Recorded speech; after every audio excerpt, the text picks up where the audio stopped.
Good evening. Welcome to Reading Grounds. It is April 28th, 2019. Let's take a look real quick at Wikipedia. Last week, we talked a little bit about Gene Wolfe, read his obituary or his send-off, and I spent the rest of the time rambling about Salt Lake City Comic Con, the Fan X thing that goes on in the spring. Talked about that and some of the stuff I had learned and the people I had met. Let's take a look at Wikipedia's front page. Today's featured article is Jimmy Thorpe, a British politician who served as a member of parliament for North Devon from 1959 until 1979. In the news, an earthquake in Luzon, the Philippines, kills at least 18 people. Volodymyr Zelensky, I believe is how that's pronounced, wins the Ukrainian presidential election. At least 250 people are killed and hundreds of others are injured in multiple bombings at churches and hotels in Sri Lanka.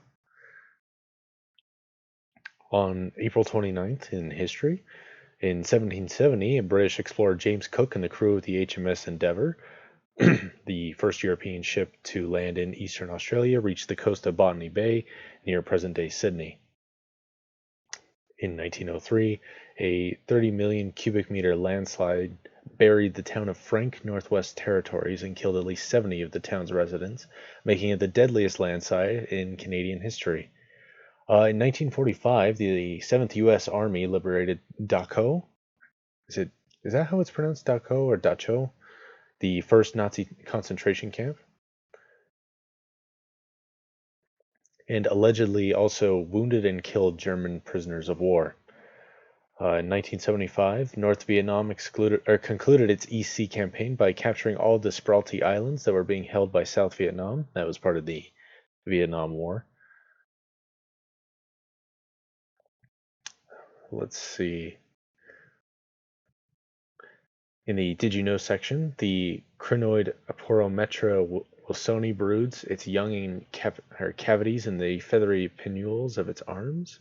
I guess that's some sort of marine invertebrate. Bunny Ahern was inducted into 3 different ice hockey halls of fame, but never played a single game. Interesting.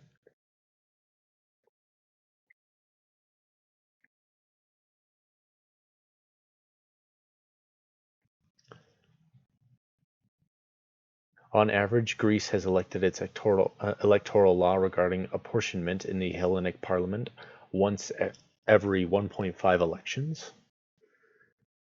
Thanks for joining us on the stream, Tyler. Always nice to have you. Hello, Shelby. Thanks for coming tonight. Let's see. I do have a bit of I have some things I was thinking I would read tonight. I did finally get my hands on that copy of And Then There Were None. Thanks to Shelby. It's her own personal copy. It's a really nice copy too, so hopefully I don't get Cheeto dust all over it. Kimmery is also here. Hello, Kimmery. Thanks for coming onto the stream tonight. As far as other things to read, I was thinking I might read a short story called The Most Dangerous Game. A few weeks back, I believe, we had read some famous short stories which I had heard about. There was only one more from that list that I was thinking that I would want to read on the stream. Let's see here. It is available free on the internet.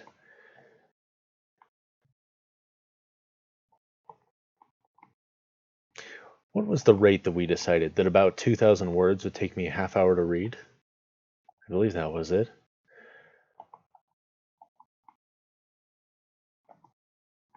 So for every 2,000 words a story has, we can expect to spend about a half hour. Not exactly, of course, but that's a pretty good metric, I think.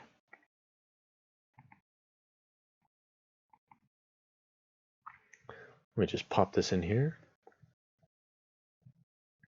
Perhaps I was wrong. Perhaps it wasn't a half hour for 2,000 words. That sounds excessive. I don't remember what the rate was, however. Hmm. I was thinking about rating the most dangerous game, but it is 8,000 words and nearly 30 pages.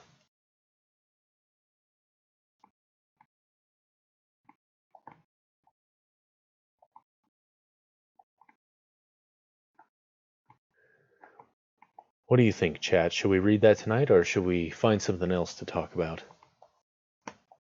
Feel free to comment in the chat section. For now, perhaps I'll read the Wikipedia synopsis of The Most Dangerous Game. It was published as The Hounds of Zaroff, a short story by Richard Connell.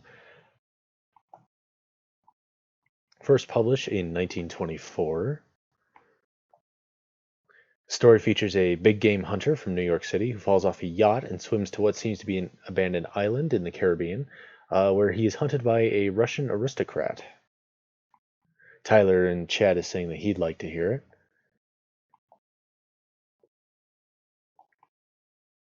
I know that the story is famous. The Most Dangerous Game has become sort of a. Some people allude to it by speaking it, at least the title of it. They say, "Oh, man, it's the most dangerous game." In fact, according to the Wikipedia article, letters that the Zodiac Killer wrote to the San Francisco Bay Area newspapers, in part of the cipher, reference the Most Dangerous Game. Well, it looks like the chat is voting for me to read it, so I guess that's all I need.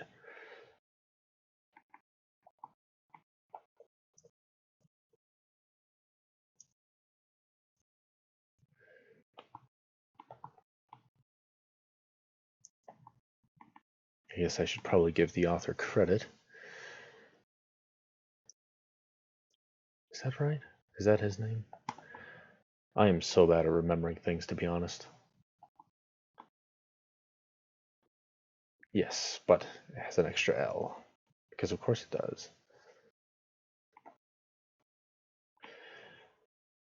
I've never read this, but I am curious about it. I'm usually pretty curious about things that are considered classics or the like. Yeah, that doesn't look very good at all. Normally I try to center the text, but with long titles it's a bit harder.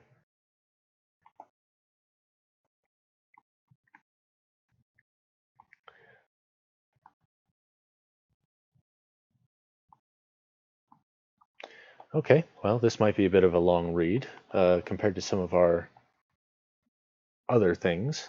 Just out of curiosity, I am going to put a stopwatch on my phone, and we'll see how long this takes. Starting from the beginning, as usual. Let me just make sure that I've got the full story pulled up. Very good. Okay, this is The Most Dangerous Game by Richard Connell. Off there to the right somewhere is a large island, said Whit. Oh, wait, that's a woman's voice. It's rather a mystery. What island is it? Rainsford asked. The old charts call it Ship Trap Island, Whitney replied. Why do they call it that? No, I'm kidding. That's not what he says. A suggestive name, isn't it? Sailors have a curious dread of the place. I don't know why. Some superstition. Can't see it, remarked Rainsford, trying to peer through the dank tropical night that was palpable as it pressed its thick, warm blackness in upon the yacht.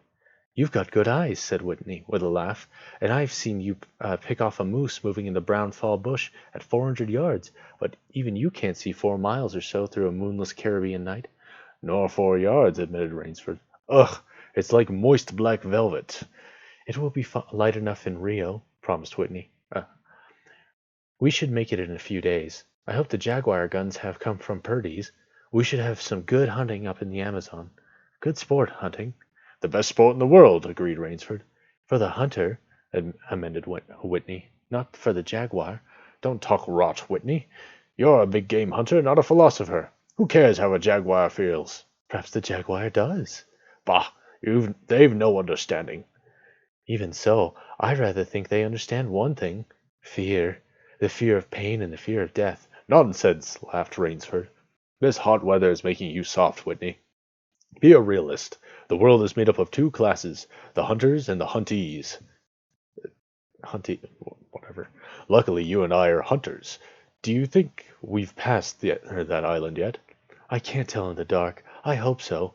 The place has a why? Asked Rainsford. The place has a reputation. A bad one.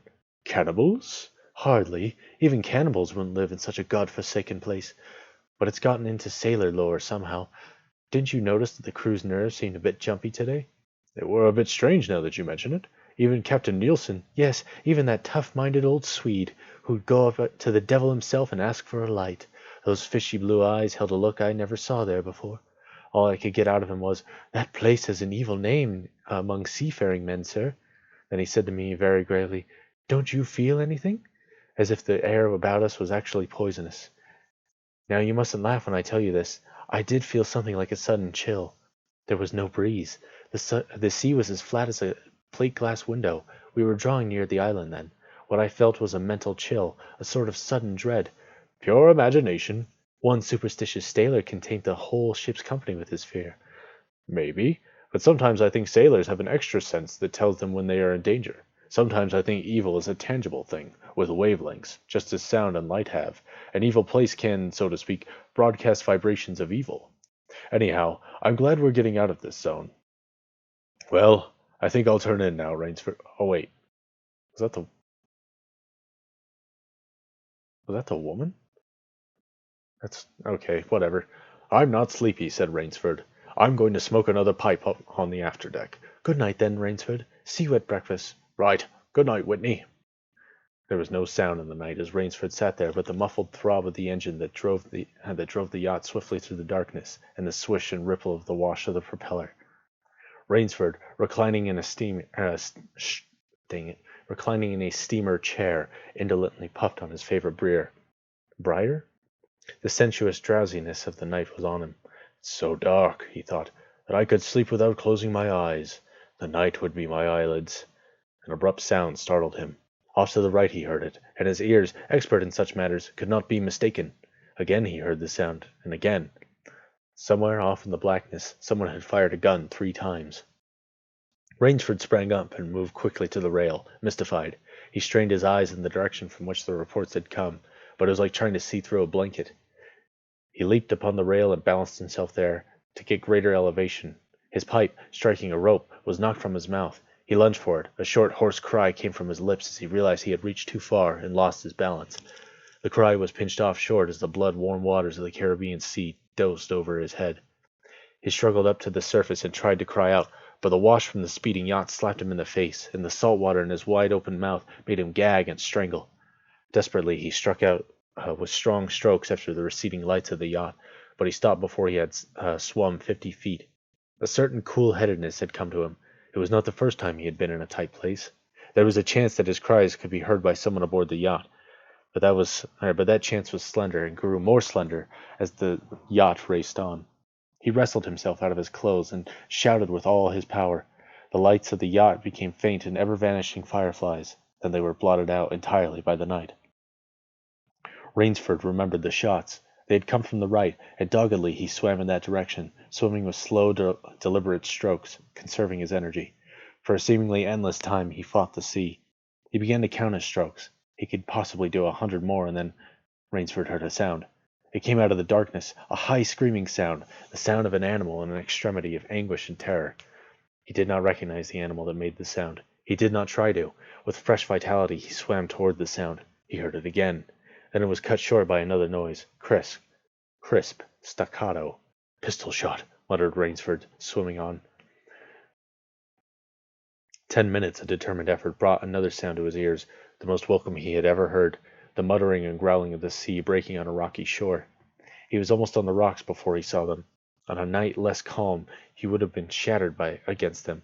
With his remaining strength he dragged himself from the swirling waters. Jagged crags appeared to jut up into the opaqueness. He forced himself upward, hand over hand. Gasping, his hands raw, he reached a flat place at the top. Dense jungle came down to the very edge of the cliffs. What perils that tangle of trees and underbrush might hold for him did not concern Rainsford just then. All he knew was that he was safe from his enemy, the sea, and that utter weariness was on him. He flung himself down at the jungle edge and tumbled headlong into the deepest sleep of his life. When he opened his eyes, he knew from the position of the sun that it was late in the afternoon. Sleep had given him new vigor. A sharp hunger was picking at him. He looked about him, almost cheerfully. Where there were pistol shots, there are men. Where there are men, there is food, he thought. But what kind of men, he wondered, in so forbidding a place? An unbroken front of snarl and ragged jungle fringed the shore. He saw no sign of a trail through the closely knit web of weeds and trees. It was easier to go along the shore, and Rainsford floundered along by the water. Not far from where he landed, he stopped. Some wounded thing, by the evidence, a large animal, had thrashed about in the underbrush. The jungle weeds were crushed down and the moss was lacerated. One patch of weeds was stained crimson. A small, glittering object not far away caught Rainsford's eye, and he picked it up. It was an empty cartridge. A .22, he remarked. That's odd. Must have been a fairly large animal, too. The animal had his nerve with him. The hunter had his nerve with him to tackle it with a light gun. It's clear that the brute put up a fight. I suppose the first 3 shots I heard was when the hunter flushed his quarry and wounded it. The last shot was when he trailed it here and finished it. He examined the ground closely and found what he had hoped to find, the print of hunting boots. They pointed along the cliff in the direction he had been going. Eagerly he hurried along, now slipping on a rotten log or a loose stone, but making headway. Night was beginning to settle down on the island. Bleak darkness was blacking out the sea and jungle when Rainsford sighted the lights. He came upon them as he turned a crook in the coastline. His first thought was that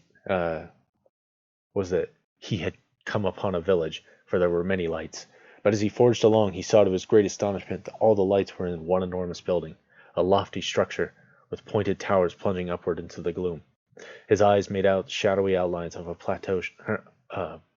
palatial chateau. It was set on a high bluff, and on 3 sides of it, cliffs dived down to where the sea licked greedy lips in the shadows.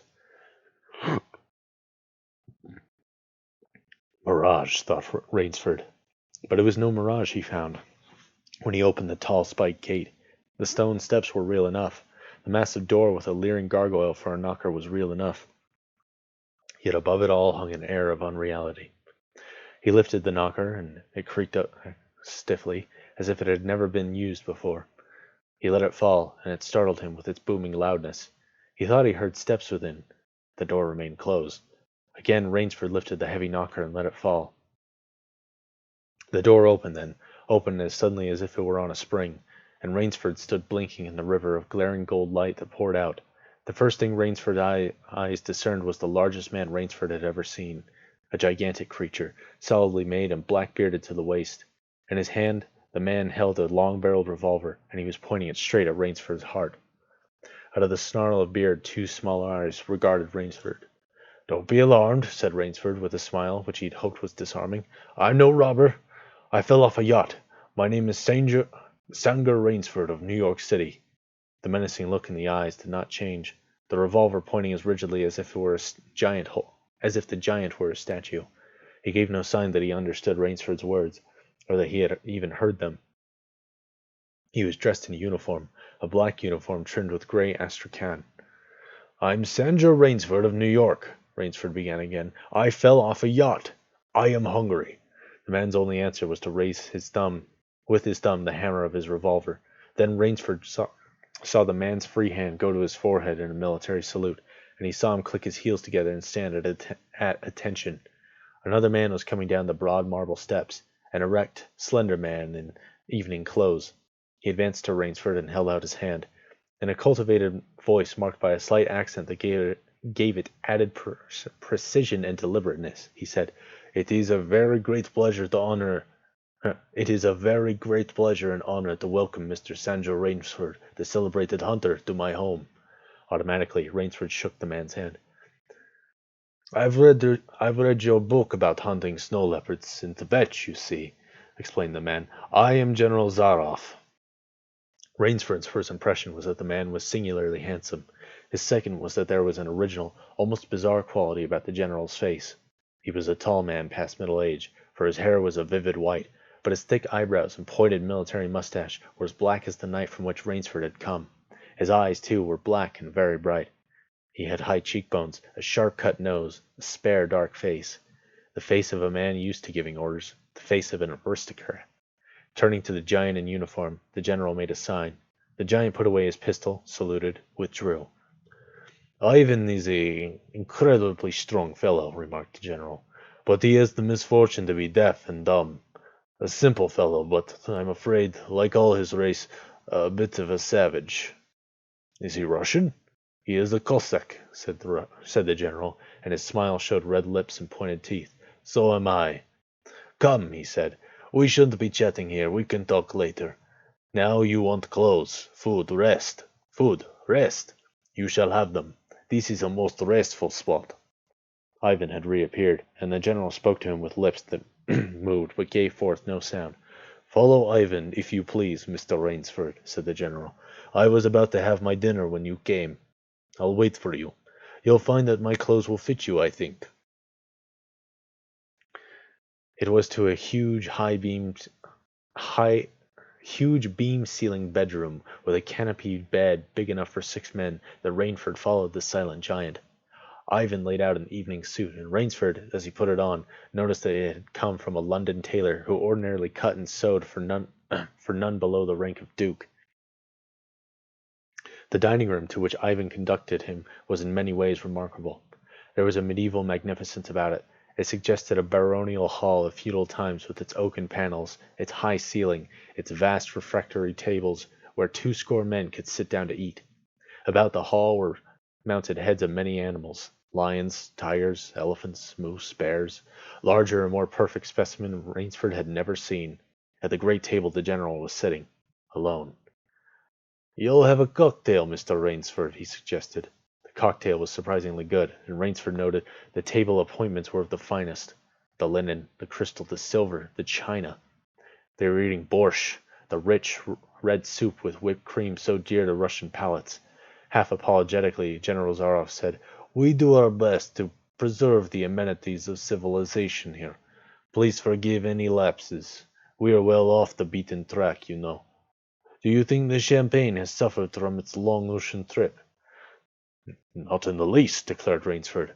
He was finding the general a most thoughtful and affable host, a true cosmopolite. Cosmopolite? But there was one small trait of the general's that made Rainsford uncomfortable. Whenever he looked up from his plate, he found the general studying him, appraising him narrowly. "Perhaps you were surprised that I recognized your name.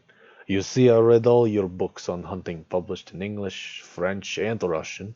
I have but one passion in my life, Mr. Rainsford, and it is the hunt." "You have some heavy heads here," said Rainsford as he ate a particularly well-cooked filet mignon. "That Cape buffalo is the largest I ever saw." "Oh, that fellow. Yes, he was a monster." "Did he charge you?" "Hurled me against a tree. Fractured my skull, but I got the brute." I've always thought that the Cape buffalo was the most dangerous of all big game." For a moment the general did not reply. He was smiling his curious red-lipped smile. Then he said slowly, "No, you are wrong, sir. The Cape buffalo is not the most dangerous big game." He sipped his wine. "Here is my preserve on this island," he said in the same slow tone. "I hunt more dangerous game." Rainsford expressed his surprise. "Is there big game on this island?" The general nodded. "The biggest." "Really?" "Oh, it isn't here naturally, of course. I have to stock the island." "What have you imported, General?" Rainsford asked. "Tigers?" The general smiled. "No, hunting tigers ceased to interest me some years ago. I exhausted their possibilities, you see. No thrill left in tigers. No real danger. I live for danger, Mr. Rainsford." The general took from his pocket a gold cigarette case and offered his guest a long black cigarette with a silver tip. It was perfumed and gave off a smell like incense. "We will have some capital hunting, you and I. I shall be most glad to have your society. But what game? I'll tell you. You will be amused, I know. I think I must say, in all modesty, that I have done a rare thing. I have invented a new sensation. May I pour you another glass of port?" "Well, thank you, General." The general filled both glasses and said, God makes some men poets, some he makes kings, some beggars. Me he made a hunter. My hand was made for the trigger, my father said. He was a very rich man with 250,000 acres in Crimea. He was an ardent sportsman. When I was only 5 years old, he gave me a little gun, specially made in Moscow for me, to shoot sparrows with. When I shot some of his prize turkeys with it, he did not punish me. He complimented me on my marksmanship. I killed my first bear in the Caucasus when I was 10. My whole life has been one prolonged hunt. I went into the army. It was expected of noblemen's sons, and for a time commanded a division of Cossack cavalry. But my real intent was always the hunt. I have hunted every kind of game in every land. It would be impossible for me to tell you how many animals I have killed. The general puffed at his cigarette. After the debacle in Russia, I left the country, for it was imprudent for an officer of the Tsar to stay there. Many noble Russians lost everything. I, luckily, had invested heavily in American securities, so I shall never have to open a tea room in Monte Carlo or drive a taxi in Paris. Naturally, I continued to hunt. Grizzlies in your Rockies, crocodiles in the Ganges, rhinoceroses in East Africa. It was in Africa that the Cape buffalo hit me and laid me up for 6 months. As soon as I recovered, I started for the Amazon to hunt jaguars, for I had heard they were unusually cunning. They weren't. The Cossack sighed. They were no match at all for a hunter with his wits about him and a high-powered rifle. I was bitterly disappointed. I was lying in my tent with a splitting headache one night when a terrible thought pushed its way into my mind. Hunting was beginning to bore me. Hunting, remember, had been my life. I had heard that in America businessmen often go to pieces when they give up the business that has been their life. Yes, that's so. The general smiled. I had no wish to go to pieces. I must do something. Now, mine is an analytical mind, Mr. Rainsford. Doubtless that is why I enjoy the problems of the chase. No doubt, General Zaroff. So, I asked myself why the hunt no longer fascinated me. You are much younger than I am, Mr. Rainsford, and have not hunted as much. But you perhaps can guess the answer. What was it? Simply this. Hunting had ceased to be what you call a sporting proposition. It had become too easy. I always got my quarry. Always. There was no greater bore than perfection. The general lit a fresh cigarette. No animal had a chance with me any more. That is no boast. It is a mathematical certainty. The animal had nothing but his legs and his instinct. Instinct is no match for reason. When I thought of this, it was a tragic moment for me, I can tell you. Rainsford leaned across the table, absorbed in what his host was saying. It came to me as an inspiration what I must do. And that was? The general smiled, the quiet smile of one who has faced an obstacle and surmounted it with success. I had to invent a new animal to hunt. A new animal? You're joking. Not at all. I never joke about hunting. I needed a new animal. I found one. So I bought this island, built this house, and here I do my hunting. The animals, the island is perfect for my purposes. There are jungles with a maze of traits in them, hills, swamps. But the animal, General Zaroff. No, it supplies me with the most exciting hunt in the world. No other hunting compares with it for an instant. Every day I hunt, and I never grow bored now, for I have a quarry with which I can match my wits. Rainsford's bewilderment showed in his face. I wanted the ideal animal to hunt. So I said, what are the attributes of an ideal quarry? The answer was, of course, it must have courage, cunning, and above all, it must be able to reason. But no animal can reason, objected Rainsford. My dear fellow, there is one that can. But you don't mean, and why not?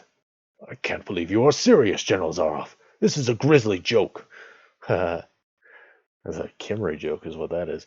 Why should I not be serious? I am speaking of hunting. Hunting! Great guns, General Zaroff! What you speak of is murder! The general laughed with entire good nature. He regarded Rainsford quizzically. I refuse to believe that so modern and civilized a young man as you seem to be harbors excuse me. I refuse to believe that so modern and civilized a young man as you seem to be, harbors romantic ideas about what the value of human life is. Surely your experiences in the war, I did not make it, did not make me condone cold-blooded murder, finished Rainsford stiffly. Laughter shook the general. How extraordinarily droll you are! One does not expect nowadays to find a young man of the educated class, even in America, with such a naive and, if I may say so, mid-Victorian point of view. It's like finding a snuff-box in a limousine. Ah, well, doubtless you had Puritan ancestors. So many Americans appear to have had. I'll wager you'll forget your notions when you go hunting with me. You've a genuine new thrill in store for you, Mr. Rainsford. Thank you. I'm a hunter, not a murderer. Dear me, said the general, quite unruffled. Again that unpleasant word. But I think I can show you that your scruples are quite ill-founded. Yes? Life is for the strong, to be lived by the strong, and, if needs be, taken by the strong. The weak of the world were put here to give the strong pleasure. If I am strong, why should I not use my gift? If I wish to hunt, why should I not? I hunt the scum of the earth, sailors from tramp ships, Lascars, blacks, Chinese, whites, mongrels. A thoroughbred horse or hound is worth more than a score of them. But they are men! Precisely. That is why I use them. It gives me pleasure. They can reason, after a fashion, so they are dangerous. But where do you get them? The general's left eyelid fluttered down in a wink. This island is called Ship Trap.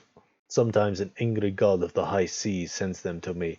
Sometimes, when Providence is not so kind, I help Providence a bit. Come to the window with me. Rainsford went to the window and looked out toward the sea. Watch! Out there! That's more German. Watch! Out there! Exclaimed the general, pointing into the night. Rainsford's eyes saw only blackness, and then, as the general pressed a button, far out to sea, Rainsford saw a flash of lights. The general chuckled. They indicate the channel, where there's none. Giant rocks with razor edges crouch like a sea monster with wide-open jaws. They can crush a ship as easily as I crushed this nut. He dropped a walnut on the hardwood floor and brought his heel grinding down on it. Oh, yes, he said casually, as if in answer to a question. I have electricity. We try to be civilized here. Civilized? And you shoot men down? A trace of anger was in the general's black eyes, but it was there for but a second, and he said, in his most pleasant manner, Dear me, what a righteous young man you are! I assure you I do not do the thing you suggest. That would be barbarous. I treat these visitors with every consideration. They get plenty of good food and exercise. They get into splendid physical condition. You shall see for yourself tomorrow. What do you mean? We'll visit my training school, smiled the general. It's in the cellar. I have about a dozen pupils down there now. They're from the Spanish bark San Lucar that had the bad luck to go on the rocks out there. A very inferior lot, I regret to say. Poor specimens and more accustomed to the deck than to the jungle. He raised his hand, and Ivan, who served as a waiter, brought thick Turkish coffee. Rainsford, with an effort, held his tongue in check. It's a game, you see, pursued the general blandly. I suggest to one of them that we go hunting. I give him a supply of food and an excellent hunting knife. I give him 3 hours' start. I am to follow, armed with only a pistol of the smallest caliber and range. If my quarry eludes me for 3 whole days, he wins the game. If I find him, the general smiled, he loses. Suppose he refuses to be hunted? Oh, I give him his option, of course. He need not play that game if he does not wish. If he does not wish to hunt, I turn him over to Ivan. Ivan once had the honor of serving as official Nautor to the great white Tsar, and he has his own ideas of sport. Invariably, Mr. Rainsford, invariably they choose the hunt. And if they win? A smile on the general's face widened. To date I have not lost, he said. Then he added, hastily, I don't wish you to think me a braggart, Mr. Rainsford. Many of them afford only the most elementary sort of problem. Occasionally I strike a tartar. One almost did win. I eventually had to use the dogs. The dogs? This way, please. I'll show you. General steered Rainsford to a window. The lights from the windows sent a flickering illumination that made grotesque patterns on the courtyard below, and Rainsford could see moving about there a dozen or so huge black shapes. As they turned towards him, their eyes glittered greenly. A rather good lot, I think, observed the general. They are let out at 7 every night. If anyone should try and get into my house, or out of it, something extremely regrettable would occur to him. He hummed a snatch of song from Folies Bergeri? I'm sure that's French. I'm sure I'm butchering it. I'm so sorry. And now, said the general, I want to show you my new collection of heads. Will you come with me to the library? I hope, Rainsford said, that you will excuse me tonight, General Zaroff. I am not feeling very well. Indeed? Well, I suppose that's only natural, after your long swim. You need a good, restful night's sleep. Tomorrow you'll feel like a new man, I'll wager. Then we'll hunt, eh? I've one rather promising prospect. Rainsford was hurrying from the room. Sorry you can't go with me tonight. I expect rather fair sport. A big, strong, black. He looks resourceful. Well, good night, Mr. Rainsford. I hope you have a good night's rest. The bed was good, the pajamas of the softest silk, and he was tired in every fiber of his being. But nevertheless Rainsford could not quiet his brain with the opiate of sleep. He lay, eyes wide open. Once he thought he heard stealthy steps in the corridor outside his room. He sought to throw open the door. It would not open. He went to the window and looked out. His room was high up in one of the towers. The lights of the chateau were out now, and it was dark and silent, but there was a fragment of swallow moon, and by its wan light he could see, dimly, the courtyard. There, weaving in and out of the pattern of shadow, were black, noiseless forms. The hounds heard him at the window and looked up, expectantly, with their green eyes. Rainsford went back to the bed and lay down. By many methods he tried to put himself back to sleep. He achieved a doze when, just as morning began to come, he heard, far off in the jungle, the faint report of a pistol. General Zaroff did not appear until luncheon. He was dressed faultlessly in the tweeds of a country squire. He was solicitous about the state of Rainsford's health. As for me, sighed the general, I do not feel so well, I am worried, Mr. Rainsford.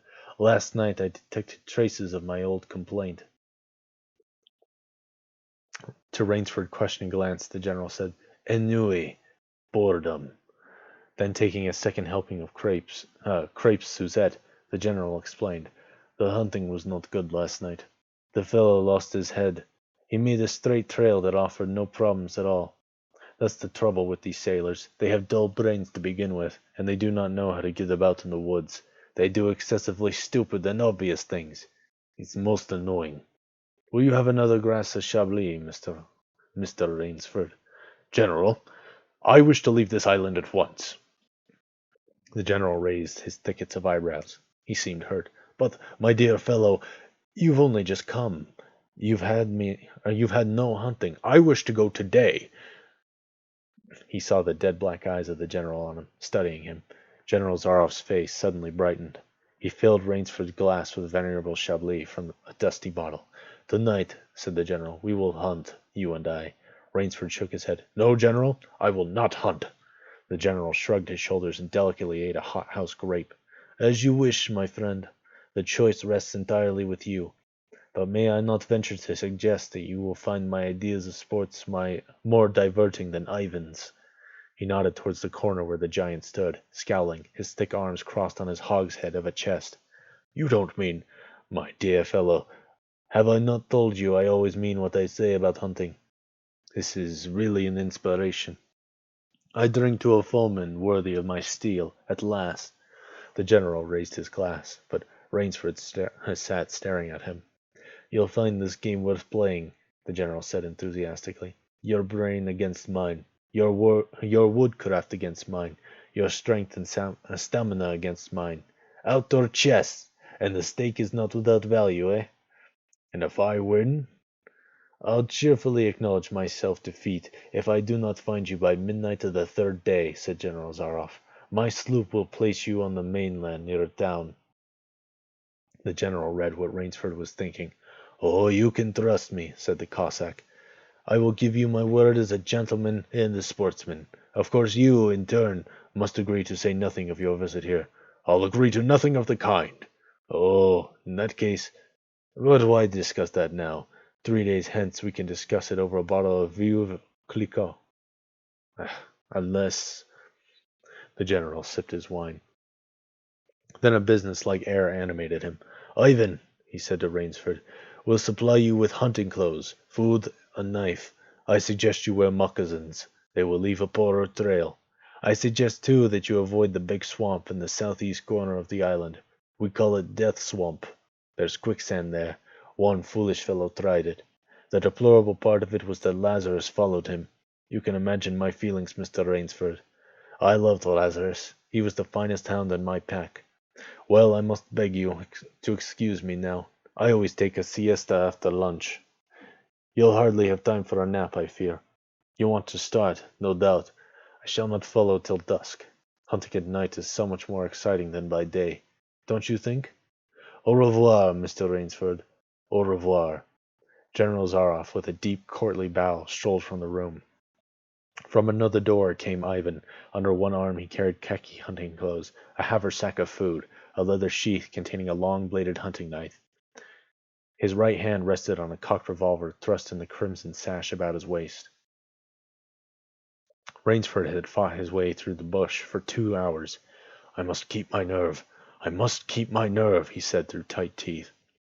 He had not been entirely clear-headed when the chateau gate snapped shut behind him. His whole idea at first was to put distance between himself and General Zaroff, and, to this end, he had plunged along, spurred on by the sharp roars of something very like panic. Now he had got a grip on himself, had stopped, and was taking stock of himself and the situation. He saw that straight flight was futile. was futile. Inevitably, it would bring him face to face with the sea. He was in a picture with a frame of water, and his operations, clearly, must take place within that frame. I'll give him a trail to follow, muttered Rainsford, and he struck off from the crude path he had been following into the trackless wilderness. He executed a series of intricate loops. He doubled on his trail again and again, recalling all the lore of the fox hunt and all the dodges of the fox. Night found him leg-weary, with hands and face lashed by branches on a thickly wooded ridge. He knew it would be insane to blunder on through the dark, even if he had the strength. His need for rest was imperative, and he thought, I have played the fox, now I must play the cat of the fable. A big tree with a thick trunk and outspread branches was nearby, and, taking care not to leave not the slightest mark, he climbed up into the crotch, stretching out on one of the broad limbs after a fashion, rested. Rest brought him new confidence and almost a feeling of security. Ever so zealous a hunter as General Zaroff could not trace him there, he told himself. Only the devil himself could have followed through that complicated trail through the jungle after dark. But perhaps the general was a devil. An apprehensive night crawled slowly by like a wounded snake, and sleep did not visit Rainsford, although the silence of a dead world was on the jungle. Toward morning, when a dingy gray was varnishing the sky, the cry of some startled bird focused Rainsford's attention in that direction. Something was coming through the bush, coming slowly, carefully, coming by the same winding way Rainsford had come. He flattened himself down on the limb, and through a screen of leaves almost as thick as tapestry, he watched. That which was approaching was a man. It was General Zaroff. He made his way along with his eyes fixed in uttermost concentration on the ground before him. He paused almost beneath the tree, dropped to his knees, and studied the ground. Rainsford's impulse was to hurl himself down like a panther, but he saw that the general's right hand held something metallic, a small automatic pistol. The hunter shook his head several times, as if he were puzzled. Then he straightened up and took from his case one of his black cigarettes. Its pungent, incense-like smoke floated up to Rainsford's nostrils. Rainsford held his breath. The general's eyes had left the ground and were traveling inch by inch up the tree. Rainsford froze there, every muscle tensed for a spring. But the sharp eyes of the hunter stopped before they reached the limb where Rainsford lay. A smile spread over his brown face. Very deliberately he blew a smoke ring into the air. Then he turned his back on the tree and walked carelessly away, back along the trail he had come. The swish of the underbrush against his hunting boots grew fainter and fainter. The pent-up air burst hotly from Rainsford's lungs. At first, his first thought made him feel sick and numb. The general could follow a trail through the woods at night. He could follow an extremely difficult trail. He must have uncanny powers. Only by the merest chance had the Cossack failed to see his quarry. Rainsford's second thought was even more terrible. It sent a shudder of cold horror through his wide being. Why had the general smiled? Why had he turned his back? Rainsford did not want to believe what his reason told him was true, but the truth was as evident as the sun that had now pushed through the morning mist. The general was playing with him. The general was saving him for another day's sport. The Cossack was the cat. He was the mouse. Then it was that Rainsford knew the full meaning of terror. I will not lose my nerve. I will not! He slid down from the tree and struck off again into the woods. His face was set as he forced the machinery of his mind to function. 300 yards from his hiding place he stopped where a huge dead tree leaned precariously on a smaller, living one. Throwing off his sack of food, Rainsford took his knife from his sheath and began to work with all his energy. The job was finished at last, and he threw himself down behind a fallen log 100 yards away. He did not have to wait long. The cat was coming again to play with the mouse. Following the trail with the sureness of a bloodhound came General Zaroff. Nothing escaped those searching black eyes. No crushed blade of grass, no bent twig, no mark, no matter how faint, in the moss. So intent was the Cossack on his stalking that he was upon the thing Rainsford had made before he saw it. His foot touched the protruding bow that was the trigger. Even as he touched it, the general sensed his danger and leapt back with the agility of an ape. But he was not quite quick enough. The dead tree, delicately adjusted to rest on the cut living one, crashed down and struck the general a glancing blow on his shoulder and fell. Before his alertness, he must have been smashed beneath it. He staggered, but he did not fall, nor did he drop his revolver. He stood there, rubbing his injured shoulder, and Rainsford, with fear again gripping his heart, heard the general's mocking laugh ring through the jungle. "Rainsford," called the general, "you are within sound of my voice? If you are within sound of my voice, as I suppose you are, let me congratulate you. Not many men know how to make a Malay man-catcher. Luckily for me, I too have hunted in Malacca. You are proving interesting, Mr. Rainsford. I am going now to have my wound dressed. It's only a slight one, but I shall be back. I shall be back." When the general, nursing his bruised shoulder, had gone, Rainsford took up his flight again. It was flight now, a desperate, hopeless flight that carried him on for some hours. Dusk came, then darkness, and still he pressed on.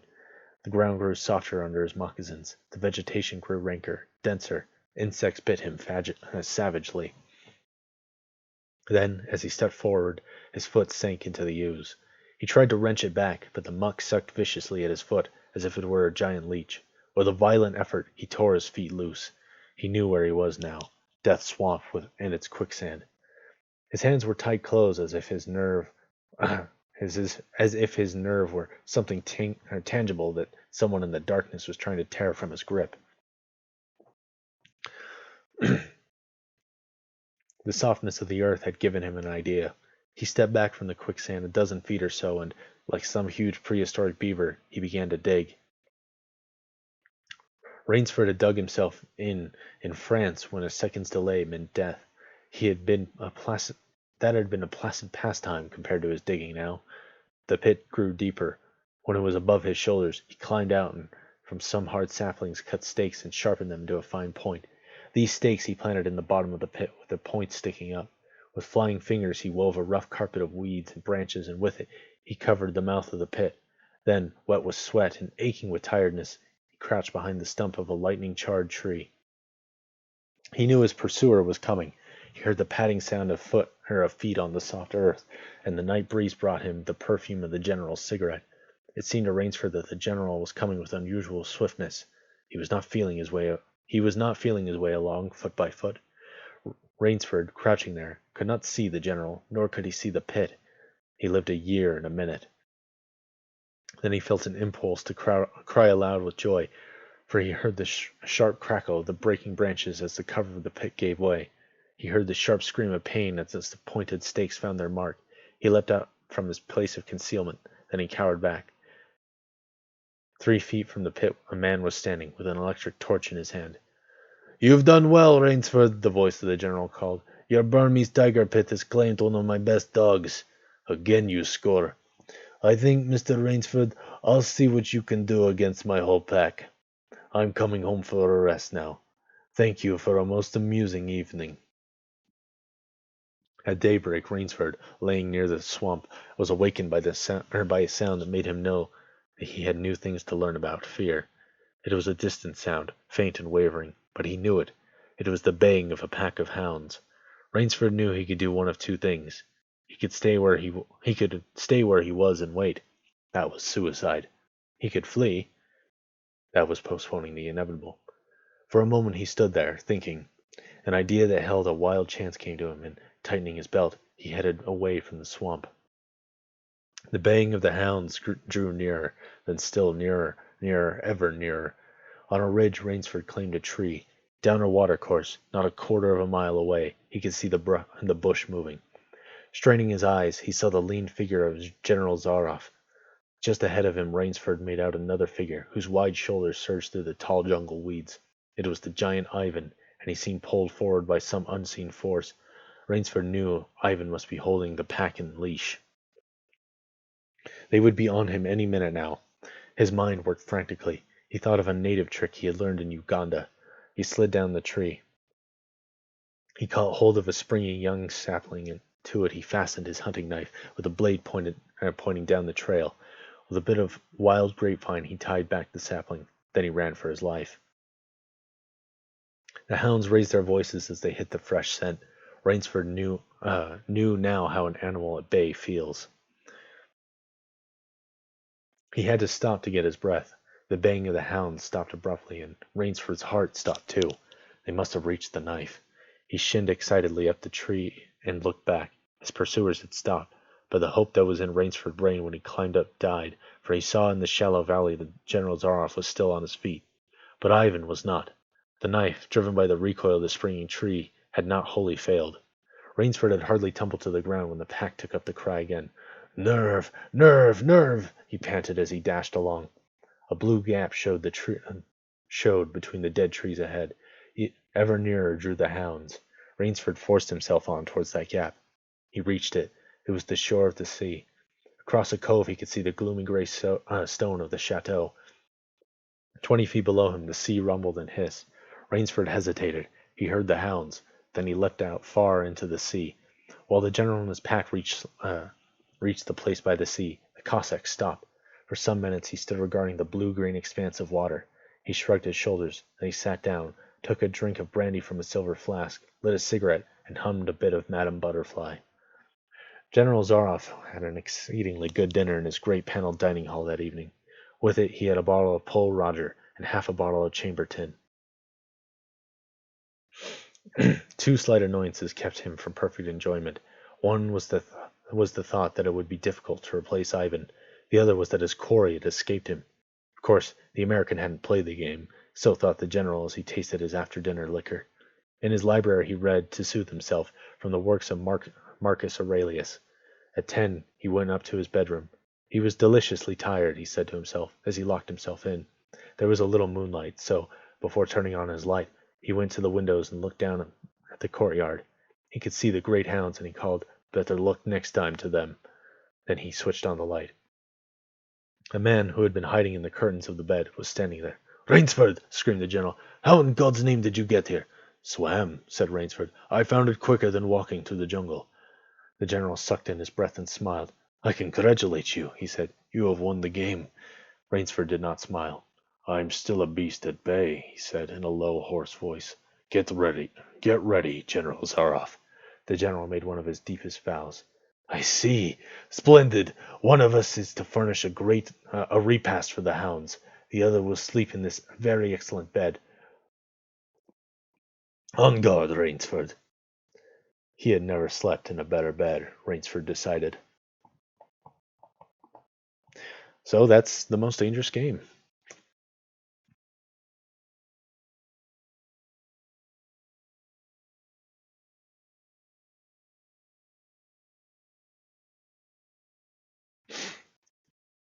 That took me, according to my timer, about 46 minutes to read.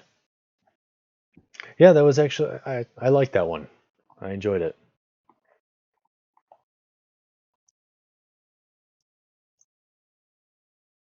The ending was a little, the ending wasn't the best, but I think the implication is that he does in fact kill General Zaroff with his ridiculous red alert accent. Tyler says he's kind of disappointed. Uh, Makes sense to me. It makes sense that Tyler's a little disappointed, but yeah, I rather like it. Let's take a look real quick at the analysis on Wikipedia before I take a break.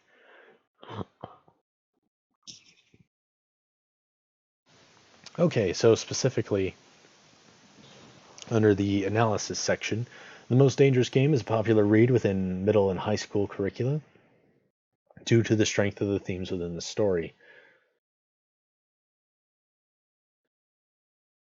First and foremost question that the story bears is that of justifiable murder. Rainsford justifies his hunting of animals because he believes the man is superior. To contradict, General Zaroff believes the men are superior because they are able to reason. Zaroff uses this reason to explain why men are the most interesting game to hunt. Men can reason and thus provide a challenge that no animal can contend with. The story simultaneously highlights through the experience of Rainsford. As he is hunted, the fears of animals must be experienced while being hunted. Zaroff himself is a contradiction because his exquisite manners are juxtaposed with his heartless brutality in killing men. The idea of a man who is proper in all aspects but still contains a desire to kill is a suggestion by Connell that men possess murderous instincts that can only be subdued by the presence of society and law. So basically, the only thing that keeps people from being monsters is fear of punishment or fear of appearing indecent. Zaroff is only able to partake in his hobby because he does not live within a civilization. The ending of the story bears question about the true nature of Rainsford, who is implied to have killed Zaroff in order to secure his own safety. By killing Zaroff, he took part in the game that Zaroff wanted him to play. And also, there's, I guess, consideration for the fact that, oh, what am I trying to say? For the fact that he seems to, the implication with the last line is that it was the nicest bed Rainsford had ever slept in, implying that, like, he himself kind of enjoys the luxuries of the hunt.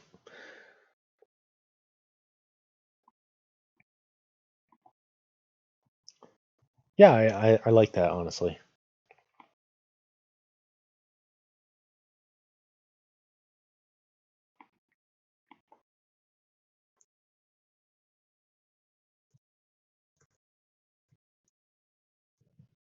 Um,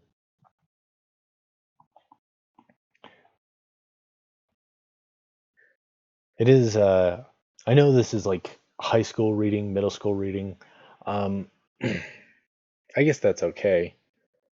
Although, at least for me, I've always got this like internal stigma where I'm like, oh, I can't just read like young adults or high school stuff. I have to challenge myself. But at the same time, it's better to have something that's not like, over the top in its wording and just like The Art of War might be one of the greatest books ever written, but it's hard to enjoy when it's hard to understand.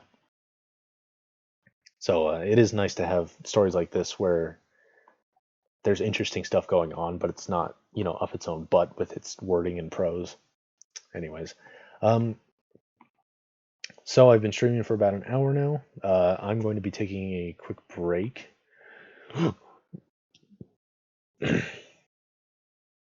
When we get back, um, I think I will start reading the first chapter of And Then There Were None. So, don't go anywhere. I'll be right back in just a moment.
Okay, I'm back. I promise. So I talked a little bit about reading And Then There Were None by Agatha Christie on the stream. And as I said, most generously allowed me to borrow her hardcover copy of the book, which is very nice. I'm really curious about this book. Obviously, though, I've never read an entire book on stream, and I'm trying to decide the best way to do that.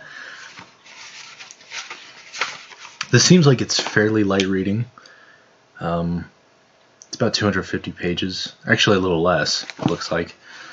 First chapter is about 15 pages. For comparison, that previous one, according to Microsoft Word, was just shy of 30 pages.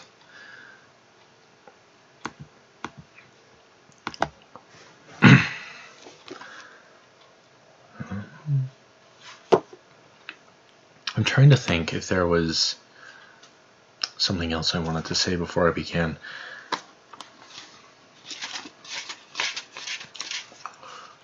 Well, I suppose I will just start with a simple reading, and I'll just read the first chapter, and then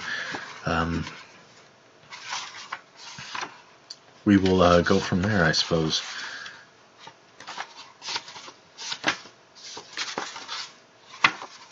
Anyways,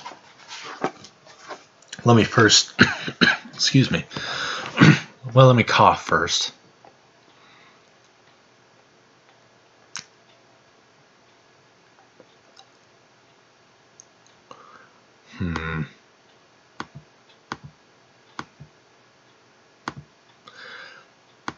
The streaming service that I'm using, OBS, works pretty well, but there's this kind of weird tendency because you can display a text and you can copy that text. So I have the font and the typeface and all that set to a very specific thing. So what I wanted to do was just copy that so I could have one thing of text show up, and then I could hide that like I'm doing right now. Just hide that at will. And then I would have another one. I would just copy that and then have the text be something else. So I could be like, oh, currently reading this, and then I hide that when I'm done with it. And then I show the other one, be like, currently reading this. For some reason, though, if you do that, any changes that you make... Oh, wait a minute. Hold on, I think I might have actually just figured something out. Let's find out before I find out.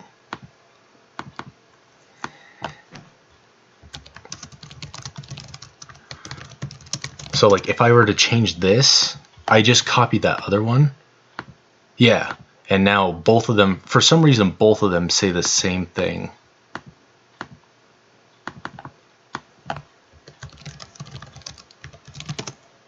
I don't know what the point of that is, you know. I don't know why if you copy one, both of them are linked to one another. I was hoping, because there's a little like lock icon, and I was wondering maybe if I were to change that, maybe like if I were to select lock or whatever to toggle that, then maybe that would change that fact, and maybe that was just an oversight on my part. But no, actually, I don't know what that does, but it doesn't seem to do that. It doesn't seem to help. So I don't know why the text on this thing is so weird.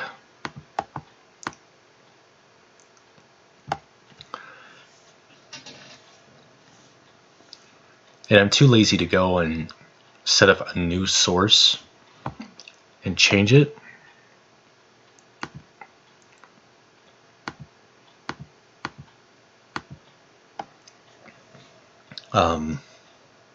Because I had it just the way I wanted it, you know. Anyways, that's enough complaining. Let's get around to reading And Then There Were None by Agatha Christie. as soon as I do something else. So this is a mystery novel. Agatha Christie is considered, a classic author. I have not read any of her works, but I've mentioned on stream that I watched Murder on the Orient Express, which I think is her most famous. It's a classic movie. It's had a few adaptations. I watched it on Amazon Prime. They had the movie version from the 70s, I think, so it was a little old school. But I was surprised at how much I liked it. Because, especially with mystery novels, because it's a genre, it's considered to be very disposable. Considered to be pulp. It has a stigma that it's not quite as good as other books. Or at least not quite as good as literature. But so I was surprised when I watched Murder on the Orient Express, and it was actually like it started off like that, where it was like, oh, this is kind of like some cheesy fun, and then as it turns out, no, actually, it was a little more than that. It was actually it had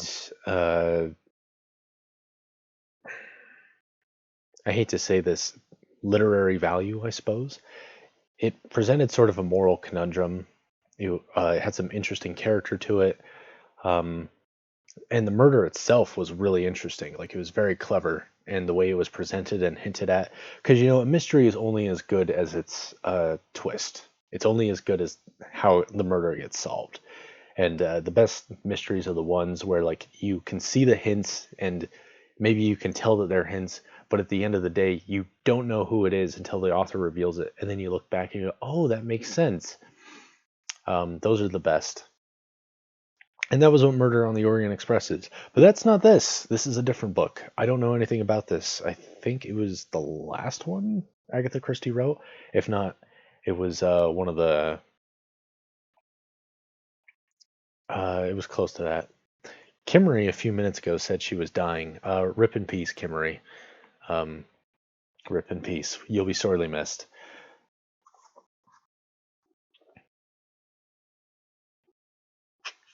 But anyways, enough babbling. Let's read, and then there were none. Chapter 1.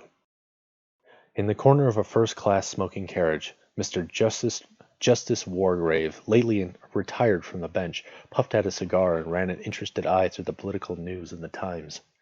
He laid the paper down and glanced out the window. They were running now through Somerset. He glanced at his watch. Another 2 hours to go. He went over in his mind all that had appeared in the newspapers about Soldier Island. There had been its original purchase by an American millionaire who was crazy about yachting, and an account of the luxurious modern home he had built on this little island off the Devon coast. The unfortunate fact that the new third wife of the American millionaire was a bad sailor had led to the subsequent putting up of the house in the island for sale. Various glowing advertisements of it had appeared in the papers. Then came the first bald statement that it had been bought by Mr. Owen. After that, the rumors of the gossip writers had started. Soldier Island had been bought by Miss Gabrielle Turrell, the Hollywood film star. She wanted to spend some more months there free from all publicity. Buzzy B had hinted delicately that it was to abode for royalty. Mr. Merryweather had it whispered to him that it had been bought for a honeymoon. Young Lord L had surrendered to Cupid at last. Jonas knew for a fact that it had been purchased by the Admiralty with a view to carrying out some very hush-hush experiments. Definitely, Soldier Island was news. From his pocket, Mr. Justice Wargrave drew out a letter. The handwriting was practically illegible, but words here and there stood out with unexpected clarity. Dearest Lawrence, such years since I had heard anything of you. Must come to Soldier Island. The most enchanting place. So much to talk over. Old days. Communion with nature. Bask in sunshine. 12:40 from Paddington. Meet you at Oak Bridge. and his correspondent signed herself with a flourish in the ever Constance Culmington. Mr. Justice Wargrave cast back in his mind to remember exactly when exactly he had last seen Lady Constance Culmington. It must be 8 years ago. She had then been going to Italy to bask in the sun and be at one with nature in the contadini. Later, he had heard, she had proceeded to Syria, where she proposed to bask in yet stronger sun and live at one with nature and the Bedouin. Constance Culmington, he reflected to himself, was exactly the sort of woman who would buy an island and surround herself with mystery. Nodding his head in gentle approval of his logic, Mr. Justice Wargrave allowed his head to nod. He slept. Vera Claythorne, in a third-class carriage with 5 other travelers in it, leaned her head back and shut her eyes. How hot it was traveling by train today. It would be nice to get to the sea. Really a great piece of luck getting this job. When you wanted a holiday post, it nearly always meant looking after a swarm of children. Secretarial holiday posts were much more difficult to get. Even the agency hadn't held out much hope. And then the letter had come. I have received your name from the Skilled Women's Agency, together with their recommendation. I understand they know you personally. I shall be glad to pay you the salary you ask, and shall expect you to take up your duties on August 8th. The train is at 12:40 from Paddington, and you will be met at Oakbridge Station. I enclosed £5 notes for expenses. Yours truly, Una Nancy Owen. And at the top was the stamped address, Soldier Island, Sticklehaven, Devon. Soldier Island? Why, there had been nothing else in the papers lately. All sorts of hints and interesting rumors, though probably that was mostly untrue. But the house had certainly been built by a millionaire, and was said to be absolutely the last word in luxury. Vera Claythorne, tired by a recent strenuous term at school, thought to herself, being a games mistress in a third-class school isn't much of a catch. If only I could get a job at some decent school.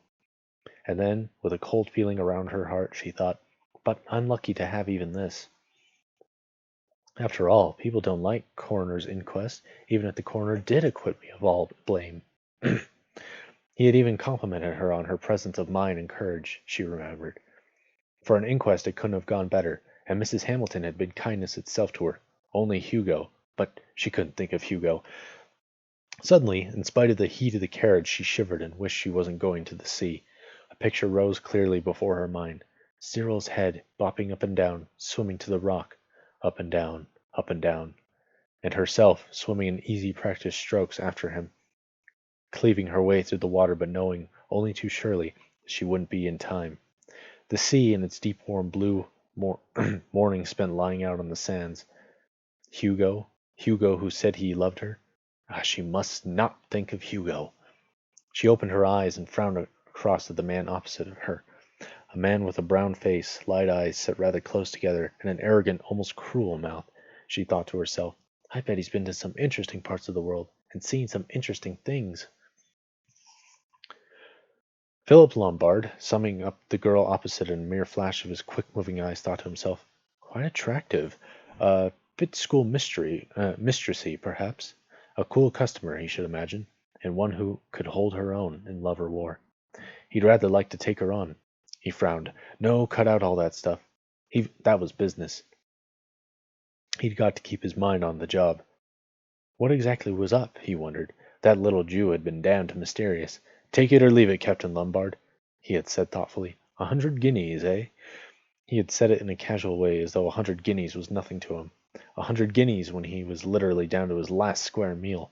He had fancied, though, that the little Jew had not been deceived. That was the damnable part about Jews. You couldn't deceive them about money. They knew. He had said in the same casual tone, and you can't give me any further information. Mr. Isaac Morris had shaken his little bald head very positively. No, Captain Lombard, the matter rests here. It is understood by my client that your reputation is that of a good man in a tight place. I am empowered to hand you 100 guineas, in return for which you will travel to Sticklehaven, Devon. The nearest station is Oak Bridge. You will be met there and motored to Sticklehaven, where a motor launch will convey you to Soldier Island. There you will hold yourself at the disposal of my client. Lombard had said abruptly. For how long? Not longer than a week at most. Fingering his small mustache, Captain Lombard said, You understand I can't undertake anything illegal? He had darted a very sharp glance at the other as he had spoken. There had been a very faint smile on the thick Semitic lips of Mr. Morris as he answered gravely, If anything illegal is proposed, you will, of course, be at perfect liberty to withdraw. Damn the smooth little brute! He had smiled! It was as though he knew very well in Lombard's past actions legality had not always been a sine qua non. Never heard that before. Lombard's own lips parted in a grin.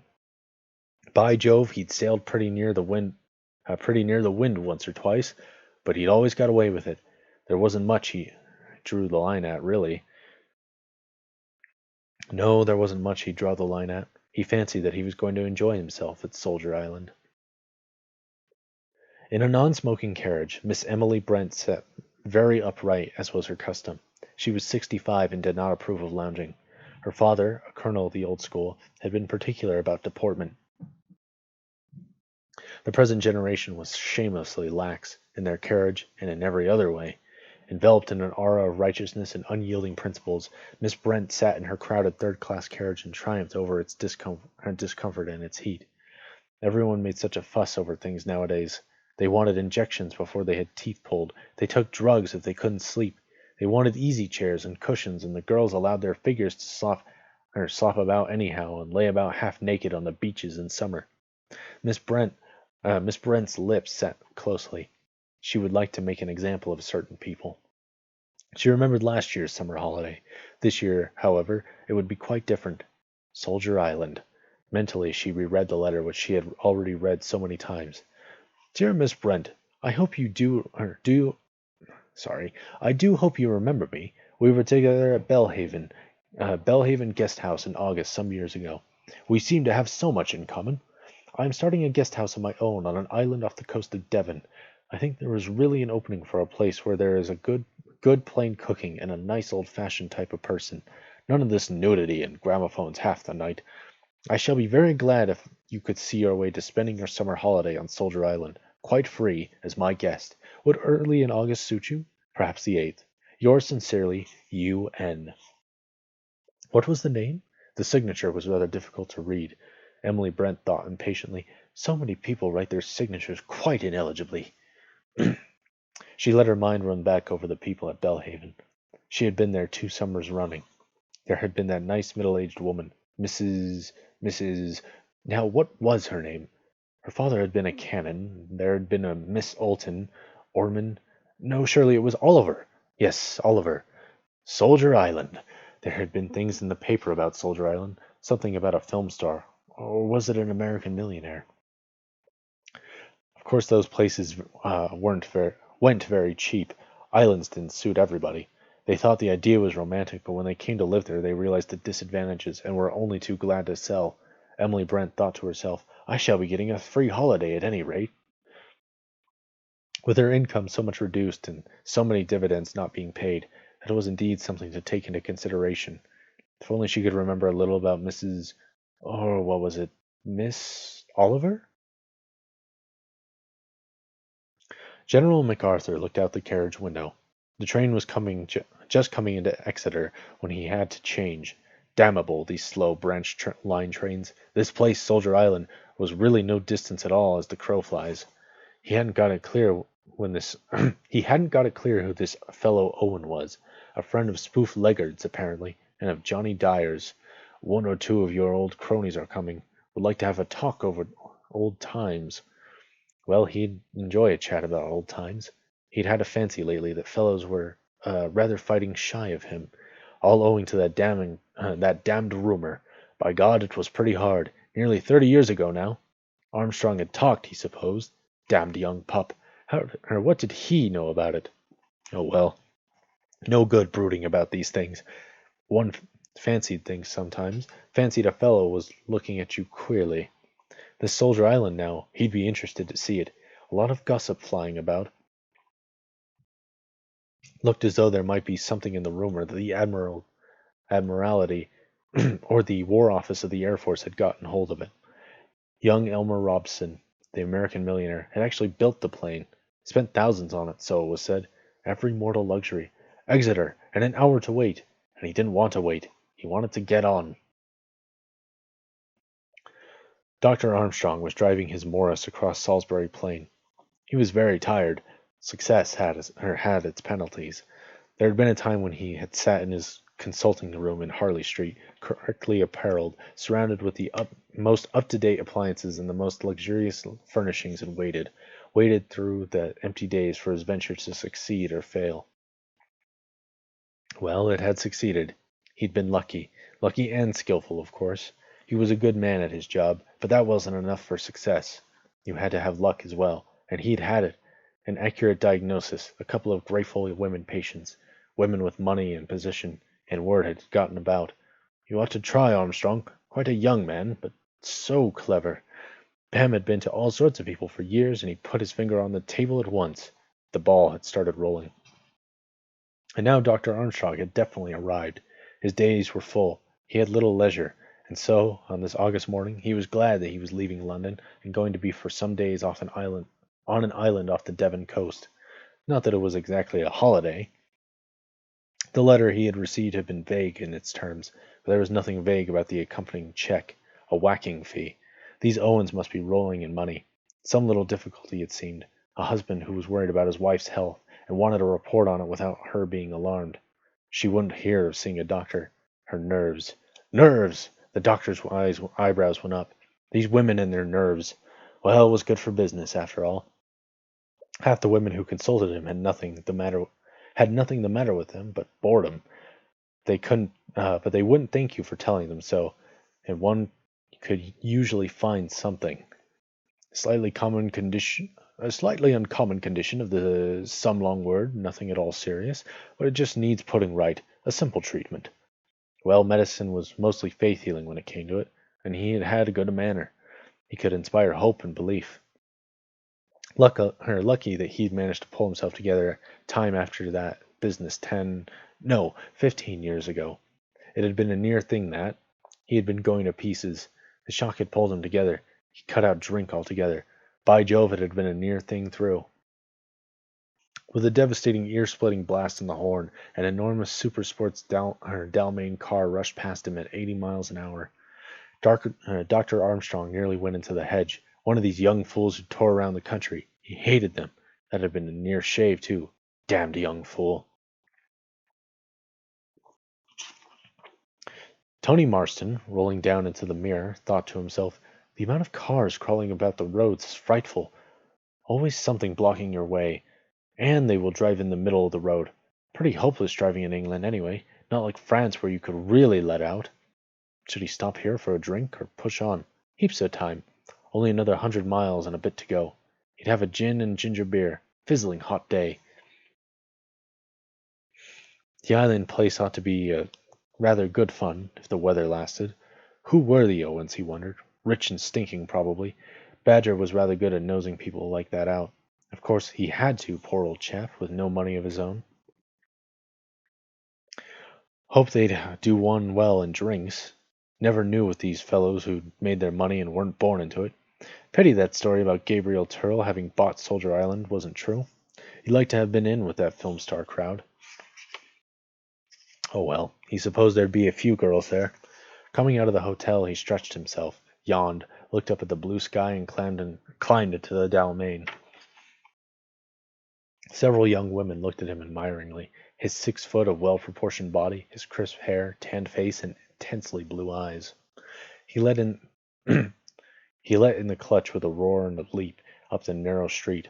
Old men and errand boys jumped for safety. The latter looked after the car admiringly. Anthony Marston proceeded on his triumphal progress. Mr. Blore was in the slow train from Plymouth. There was only one other person in his carriage, an elderly seafaring gentleman with a bleary eye. At the present moment he had dropped off to sleep. Mr. Blore was writing carefully in a little notebook. That's the lot, he muttered to himself. Emily Brent, Vera Claythorne, Dr. Armstrong, Anthony Marston, old Justice Walgrave, Philip Lombard, General MacArthur, CMG, DSO, manservant and wife, Mr. and Mrs. Rogers. He closed the notebook and put it back in his pocket. He glanced over at the corner and the slumbering man. Had 1/8, diagnosed Mr. Bloor accurately. He went over things carefully and conscientiously in his mind. Job ought to be easy enough. Don't see how I can, or he ruminated. Don't see how I can slip up on it. Hope I look all right. My British accent, by the way, is kind of terrible, so if that bothers you, I'm terribly sorry. He stood up and scrutinized himself in the glass. The face reflected there was of a slightly military cast with a mustache. There was very little expression in it. The eyes were gray and set rather close together. Might be a major, said Mr. Bloor. No, I forget. There's that old military gent. He'd spot me at once. South Africa, said Mr. Bloor. That's my line. None of these people have anything to do with South Africa. And I've just been reading that travel folder, so I can talk about it all night. Fortunately, there were all sorts and types of colonials. As a man of means from South Africa, Mr. Bloor felt that he could enter into any society unchallenged. Soldier Island. He remembered Soldier Island as a boy. Smelly sort of rock covered with gulls, stood about a mile from the coast. Funny thing to go and build a home on it. Awful in bad weather, but millionaires were full of whims. The old man in the corner woke up and said, You never tell it, see? Never, Mr. Bloor said smoothingly. That's right, you can't. The old man hiccuped twice and said plaintively, There's a squall coming. Mr. Bloor said, No, mate, it's a lovely day. The old man said angrily, There's a squall ahead, I can smell it. Maybe you're right, Mr. Bloor said pacifically? Pacifically? I don't know. The train stopped at a station, and the old fellow rose unsteadily. This where I get out, he fumbled out the window. Mr. Bloor helped him. The old man stood in the doorway. He raised his solemn hand and blinked his bleary eyes. Watch and pray, he said, watch and pray. The day of judgment is at hand. He collapsed through the doorway onto the platform. From a recumbent position, he looked up at Mr. Bloor and said with immense dignity, I'm talking to you, young man. The day of judgment is very close at hand. Subsiding onto his seat, Mr. Bloor thought to himself, He's nearer the day of judgment than I am. But there, as it happens, he was wrong. That was chapter 1. Pretty short. It seems like they're all kind of like that. Yeah, in fact, chapter 2 is even shorter by the looks of it. So I'm going to read that as well.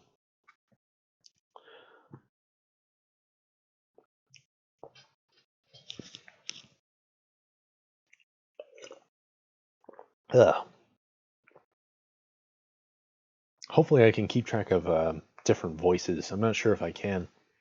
I guess this is, maybe Shelby can correct me. I guess this is mostly set in England or Europe thereabouts, so I should try to do dialogue in a European accent.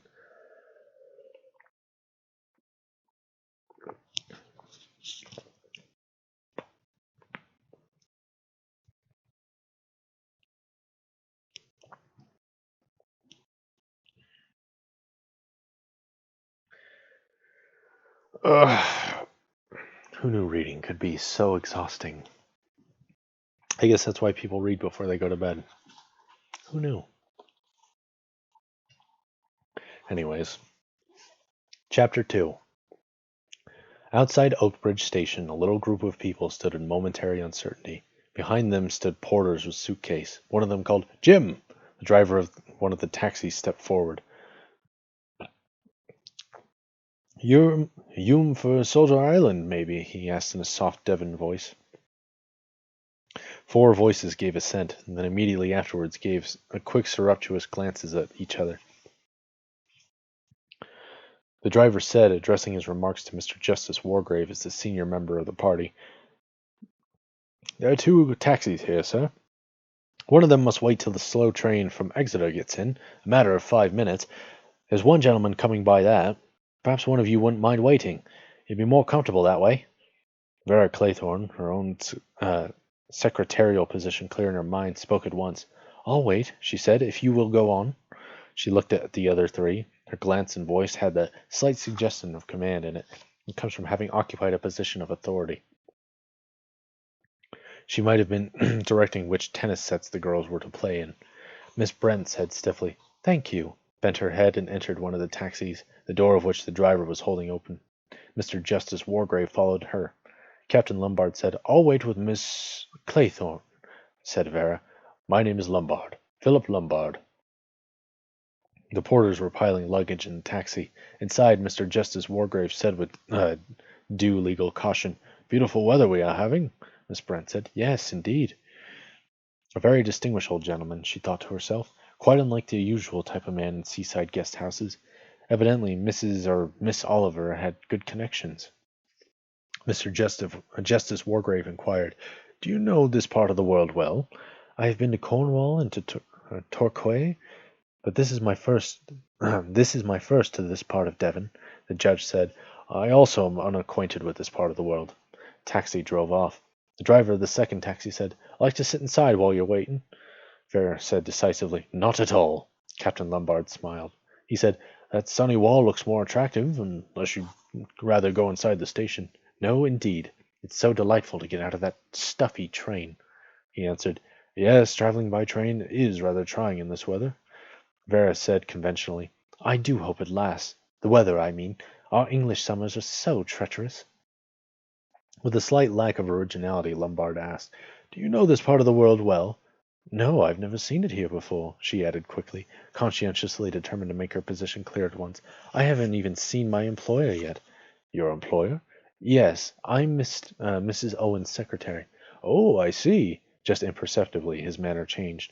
He was slightly more assured, easier in tone. He said, "Isn't that rather unusual?" Vera laughed.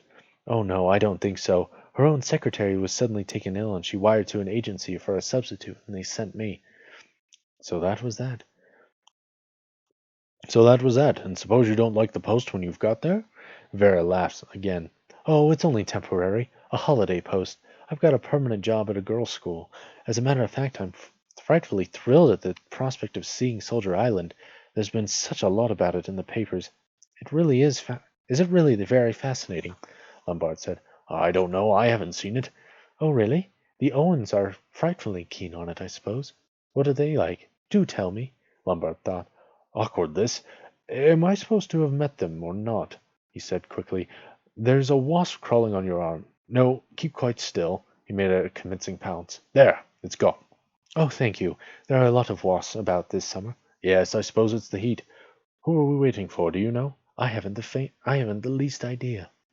The loud, drawn-out scream of an approaching train was heard. Lombard said, "That will be the train now." It was a tall, soldierly old man who appeared at the exit from the platform. His gray hair was clipped close, and he had a neatly trimmed white mustache. His porter, staggering slightly under the weight of the solid leather suitcase, indicated Vera and Lombard.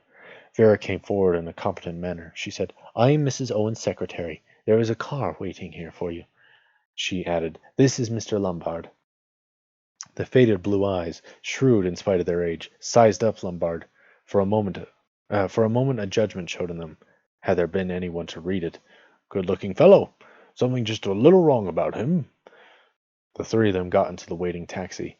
They drove through the sleepy streets of Little Oak Bridge and continued about a mile on the main Plymouth Road. Then they plunged into a maze of cross-country lanes, steep, green, and narrow. General MacArthur said, "Don't know this part of Devon yet. My little place is in East Devon, just on the borderline of Dorset." Vera said, "It really is lovely here. The hills and the red earth and everything so green and luscious looking." Philip Lombard said critically, "It's a bit shut in. I like the open country myself, where you can see what's coming." General MacArthur said to him, "You've seen a bit of the world, I fancy." Lombard shrugged his shoulders disparagingly. I've knocked about here and there, sir." He thought to himself, "He'll ask me now if I was old enough to be in the war. These old boys always do." General MacArthur did not mention the war. They came up over a steep hill and down a zigzag track to Sticklehaven, a mere cluster of cottages with a fishing boat or two drawn up at the beach. Illuminated by the setting sun, they had their first glimpse of Soldier Island jutting up out of the sea to the south. Vera said, surprised, "It's a long way out." She had pictured it differently, close to shore, crowned with a beautiful white house, but there was no house visible, only the boldly silhouetted rock with its faint resemblance to a giant soldier's head. There was something sinister about it. She shivered faintly. Outside a little inn, the Seven Stars, 3 people were sitting. There was the hunched elderly figure of the judge, the upright form of Miss Brent, and a third man, a big, bluff man who came forward and introduced himself. "Thought we might as well wait for you," he said. "Make one trip of it. Allow me to introduce myself. Name's Davis. Natal, natal South Africa's my natal spot." Ha ha! He laughed breezily. Mr. Justice Wargrave looked at him with active malevolence. He seemed to be wishing that he could order the court to be cleared. Miss Emily Brent was clearly not sure if she liked colonials. "Anyone care for a little nip before we embark?" said Mr. Davis hospitably.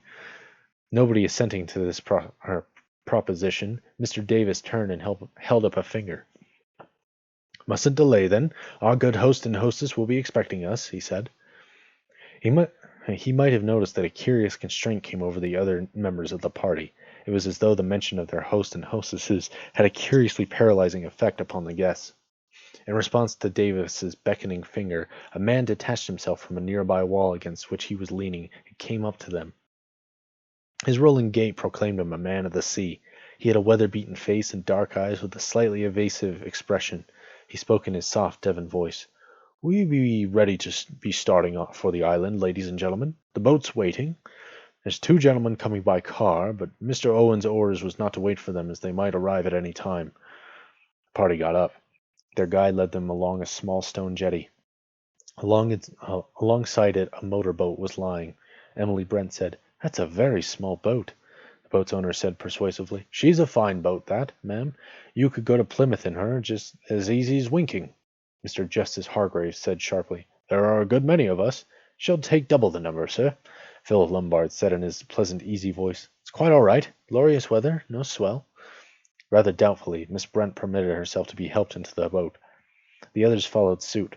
There was as yet no fraternizing among the party. It was as though each member of it was puzzled by the other members. They were just about to cast loose when their guide paused, boat hook in hand.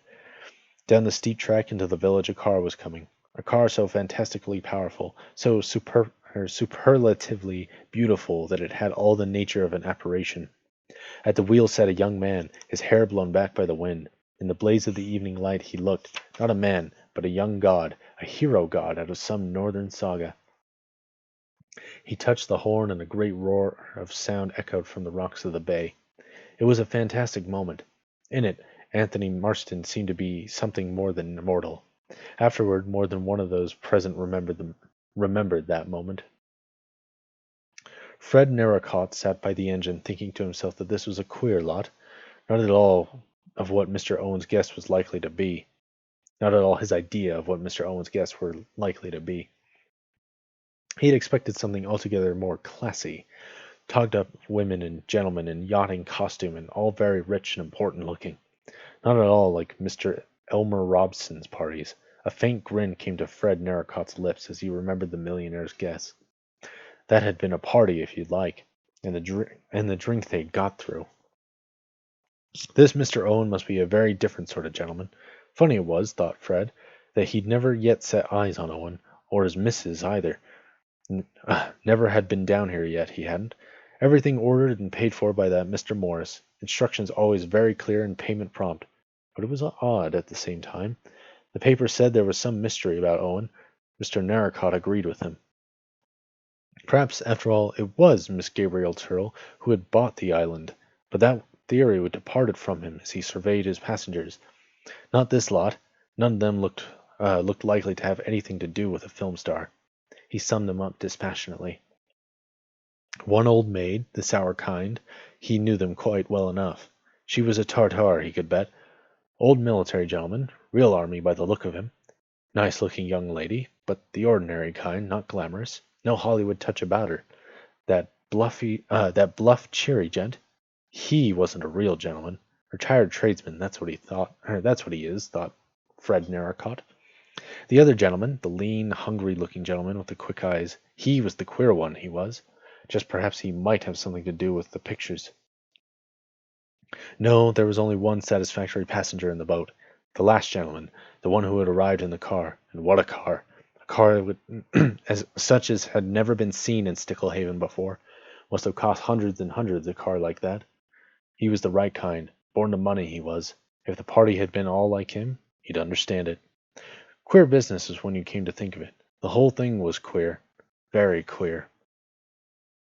And here some people complain about no LGBT representation in books. Oh well. The boat churned its way round the rock. Now at last the house came into view. The south side of the island was quite different. It shelved gently down to the sea. The house was there facing south, low and square and modern looking, with rounded windows letting in all the light. An exciting house, a house that lived up to expectation. Fred and Narracott shut off the engine. They nosed their way gently into a natural inlet between rocks. Philip Lombard said sharply, "Must be difficult to land here in dirty weather." Fred Narracott said cheerfully, "Can't land on Soldier Island when there's a southeasterly. Sometimes 'tis cut off for a week or more." Vera Claythorne thought, "Catering must be very difficult. That's the worst of an island. All the domestic problems are so worrying." The boat grated near the rocks. Fred Narracott jumped out, and he and Lombard helped the others to alight. Narracott made the boat fast to a ring in the rock. Then he led the way up the steps cut in the rock. General MacArthur said, "Ha! Delightful spot," but he felt uneasy. Damned odd sort of place. As the party ascended the steps and came out on a terrace above, their spirits revived. In the open doorway of the house, the correct butler was watching them, and something about his gravity reassured them. And then the house itself was really most attractive, the view from the terrace magnificent. The butler came forward, bowing slightly. He was a tall, lank man, gray-haired and very respectable. He said, "Will you come this way, please?" It was the wide hall drinks. In the wide hall, drinks stood ready, rows of bottles. Anthony Marston's spirits cheered up a little. He had been thinking this was a rum kind of show. None of his lot. What could old Badger have been thinking about to let him in for this? Whatever the drinks were, all right. Plenty of ice too. What was it that the butler chap was saying? "Mr. Owen, unfortunately delayed, unable to get here till tomorrow. Instructions, everything they wanted, if they would like to go to their rooms. Dinner would be at 8 o'clock." Vera had followed Mrs. Rogers upstairs. The woman had thrown open a door at the end of a passage, and Vera had walked into a delightful bedroom with a big window that opened wide upon the sea and another looking east. She uttered a quick exclamation of pleasure. Mrs. Rogers was saying, "I hope you've got everything you want, miss." Vera looked around. Her luggage had been brought up and had been unpacked. At one side of the room a door stood open into a pale blue tiled bathroom. She said quickly, "Yes, everything, I think. You'll ring the bell if you want anything, miss." Mrs. Rogers had a flat, monotonous voice. Vera looked at her curiously. What a white, bloodless ghost of a woman. Very respectable looking, with her hair dragged back from her face and her black dress. Queer light eyes that shifted the whole time from place to place. Vera thought, she looks frightfully of her own shadow. Yes, that was it. Frightened. She looked like a woman who walked in mortal fear. A little shiver passed down Vera's back. What on earth was the woman afraid of? She said pleasantly, "I'm Mrs. Owen's new secretary. I expect you know that." Mrs. Rogers said, "No, miss, I don't know anything. Just a list of the ladies and gentlemen and what rooms they were to have." Vera said, "Mrs. Owen didn't mention me?" Mrs. Rogers' eyelashes flickered. "I haven't seen Mrs. Owen. Not yet. We only came here 2 days ago." "Extraordinary people, these Owens," thought Vera. Aloud she said, "What staff is there here?" "Just me and Rogers, miss." Vera frowned. 8 people in the house, 10 with the host and hostess, and only one married couple to do for them. Mrs. Rogers said, "I'm a good cook, and Rogers is handy about the house. I didn't know, of course, that there was to be such a large party." Vera said, "But you can manage." "Oh, yes, miss, I can manage. There's to be large parties often. Perhaps Mrs. Owen could get extra help in." Vera said, "I expect so." Mrs. Rogers turned to go. Her feet moved noiselessly across the ground. She drifted from the room like a shadow. Vera went over to the window and sat on the window's seat. She was faintly disturbed. Everything, somehow, was a little queer. The absence of the Owens, the pale ghost-like Mrs. Rogers, and the guests. Yes, the guests were queer too. An oddly assorted party. Vera thought, "I wish I'd seen Owens. I wish I knew what they were like." She got up and walked restlessly about the room. A perfect bedroom decorated throughout in the modern style. Off-white rugs on the gleaming parquet floor, faintly tinted walls, a long mirror surrounded by lights, a mantelpiece bare of ornaments save for an enormous block of white marble shaped like a bear, a piece of modern sculpture in which was inset a clock. Over it, in a gleaming chromium frame, was a big square of parchment, a poem. She stood in front of the fireplace and read it. It was the old nursery rhyme that she remembered from her childhood days. 10 little soldier boys went out to dine. One choked his little self, and then there were 9. 9 little soldier boys sat up very late. One overslept himself, and then there were 8. 8 little soldier boys traveling in Devon. One said he'd stay there, and then there were 7. 7 little soldier boys chopping up sticks. One chopped himself in halves, and then there were 6. 6 little soldier boys playing with a hive. A bumblebee stung one, and then there were 5. 4 little soldier boys going in for law. One got in chancery, and then there were 4. 4 little soldier boys going out to sea. A red herring swallowed one, and then there were 3. 3 little soldier boys walking in the zoo. A big bear hugged one, and then there were 2. 2 little soldier boys sitting in the sun. One got frizzled up, and then there was 1. 1 little soldier boy left all alone. He went and hanged himself, and then there were none. Oh, that's the name of the book. Anyways, Vera smiled. Of course, this was Soldier Island. She went and sat again by the window, looking out to the sea. How big the sea was!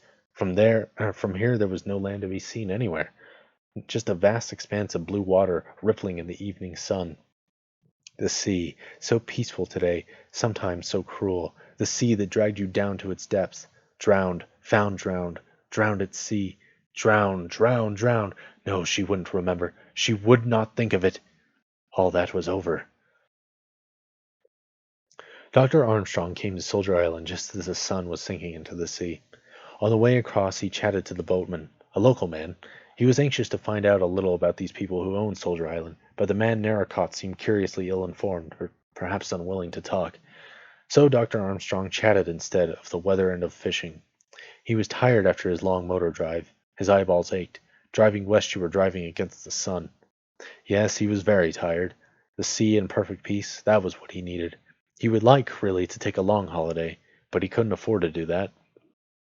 He could afford it financially, of course, but he couldn't afford to drop out. He were soon forgotten nowadays.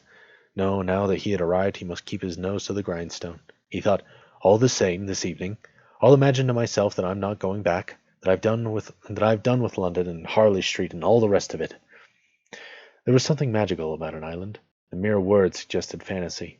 You lost touch with the world. An island was a world of its own. The world, perhaps, from which you might never return. He thought, perhaps I'm leaving my ordinary life behind me. And smiling to himself, he began to make plans, fantastic plans for the future. He was sitting when he walked up the rock-cut steps. In a chair on the terrace, an old gentleman was sitting, and the sight of him was vaguely familiar to Dr. Armstrong. Where had he seen that frog-like face, that tortoise-like neck, that hunched-up attitude? Yes, and those pale, shrewd little eyes. Of course, old Wargrave. He'd given evidence once before him. Always looked half asleep. But was shrewd as could be when it came to point of law. Had great power with a jury. It was said he could make their minds up for them any day of the week. He got 1 or 2 unlikely convictions out of them. A hanging judge, some people like to say. Funny place to meet him. Here, out of the world. Mr. Justice Wargrave thought to himself. Armstrong? Remember him in the witness box? Remember him in the witness box? Very correct and cautious. All doctors are damned fools. Harley Street's ones are the worst of the lot. And his mind dwelt malevolently on a recent interview he had with a suave personages in that very street. Aloud he grunted, Drinks are in the hall, Dr. Armstrong said. I must go and pay my respects to my host and hostess.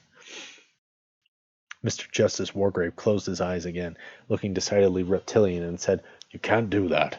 Dr. Armstrong was startled. Why not? The judge said, No host and hostess. Very curious state of affairs. Don't understand this place.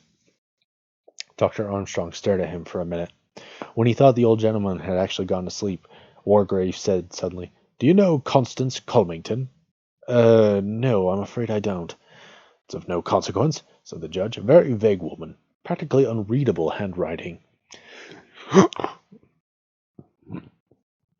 Excuse me.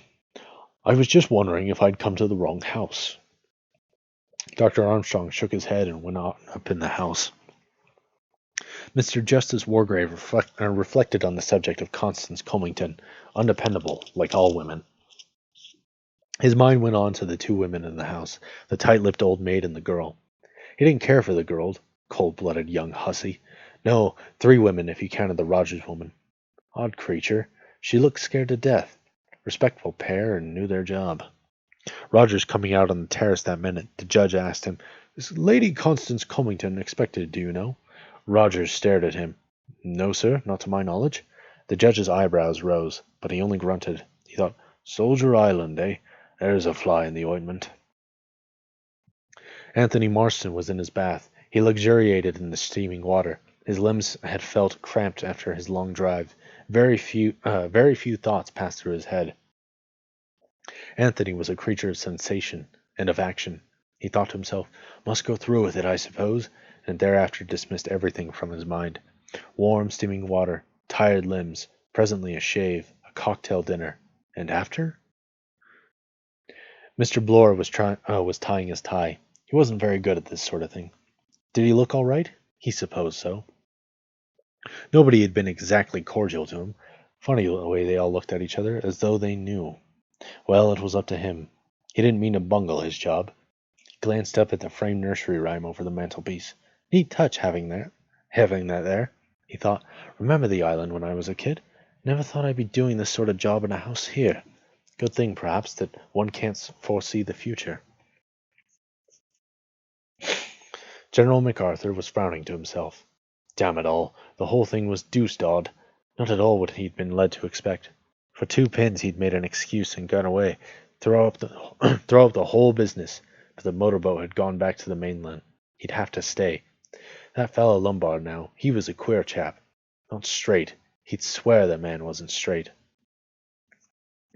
As the gong sounded, Philip Lombard came out of his room and walked to the head of the stairs. He moved like a panther, smoothly and noiselessly. There was something of the panther about him altogether, a beast of prey, pleasant to the eye. He was smiling to himself. A week, eh? He was going to enjoy that week. In her bedroom, Emily Brent, dressed in black silk, ready for dinner, was reading her Bible. Her lips moved as she followed the words. The heathen are sunk down in the pit that they made, and in the net which they hid is their own foot taken. The Lord is known by the by the judgment which he executeth. The wicked is snared in the work of his own hands. The wicked shall be turned into hell. Her tight lips closed. She shut the Bible. Rising, she pinned a cairngorm brooch at her neck and went down to dinner. Okay, so that's the first 2 chapters of And Then There Were None. I guess we'll just continue that next week. Gone on for quite a while now. That was about perfect, in fact, because right as I finished that chapter, we hit the 2-hour mark. Thank you all for joining me this week. Hopefully we'll be back next week. It's a new month next week, so there should be a new song as well. I've got finals this week, and then the semester ends. I'm hoping to find a new job, and so that'll take up some of my time at least.